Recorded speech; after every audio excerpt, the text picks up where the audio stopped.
This is Alan Sherman, founder of Presenti Learning Systems, here in our booth at the annual American Diabetes Association annual scientific sessions. And we're lucky enough today to have one of our esteemed editors, Ron Tamler, with us.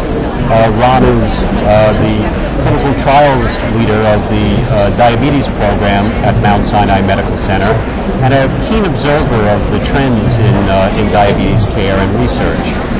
Ron has been all over the meeting today at symposia and in lectures and sessions, and he has some comments and observations to share with us.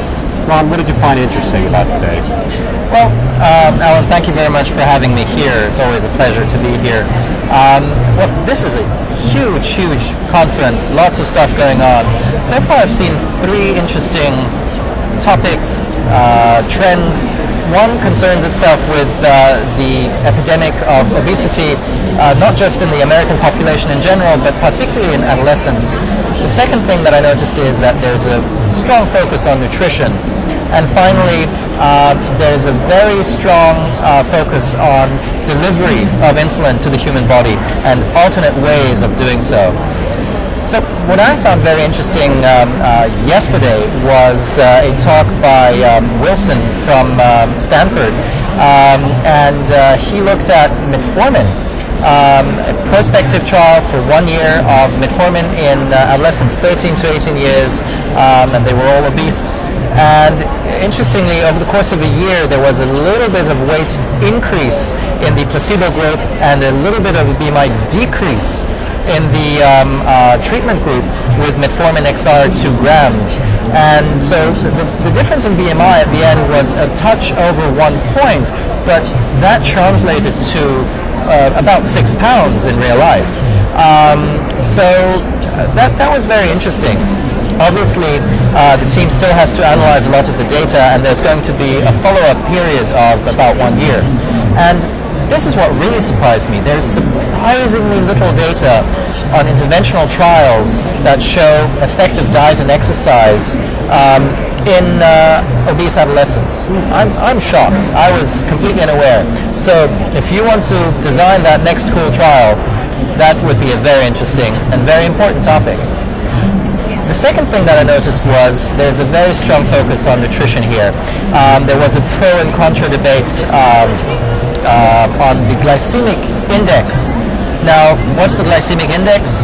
It's the glycemic response to a certain meal, the area under the curve, divided by the area under a curve for a defined meal, which used to be glucose, now it's white bread. If you want to know more about the glycemic index, just go to presentdiabetes.com and look at Jeff Mechanic's talk, and there's all you'll ever need to know about nutrition and glycemic index and the like.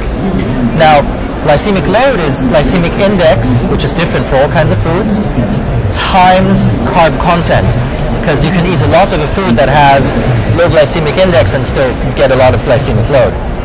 Now, Ludwig from Harvard made a very interesting point and showed that you do have a lot of impact of glycemic load on weight gain, on BMI, on insulin levels. So I think it was very, very relevant. And also, he made a very interesting point that high glycemic load foods do increase, or rather do decrease satiety, do increase further food uptake. And I felt it was virtually impossible to argue against it. The third thing that I noticed was alternative ways of administering insulin. So not just subcutaneously, but we've increased trials now for inhaled insulin. Obviously, there's one system already on the market, and there are two competitors that are showing off their stuff. And our neighbors next door are proposing the buccal delivery of insulin, which is through the oral mucosa, and right now it's allowed in Ecuador, and probably over the next few years it might come to America. And then finally, I saw a very interesting talk on nasal insulin, by Shorin Schwartz from Texas. And the interesting thing about nasal insulin is that it's in and out of the system very quickly. 15 minutes it peaks, it's out of the system within 1 hour. Quite amazing. Great. The only problem is, how do you titrate a nasal spray? Right. Absorption is going to vary. Well, I mean, you can only, how do you deliver half a nasal spray? If you give 5 units with each spray, right, which is what they're doing right now. All right, well, thanks very much for sharing that with us, and we'll be delivering other news commentaries like this from the American Diabetes Association meeting.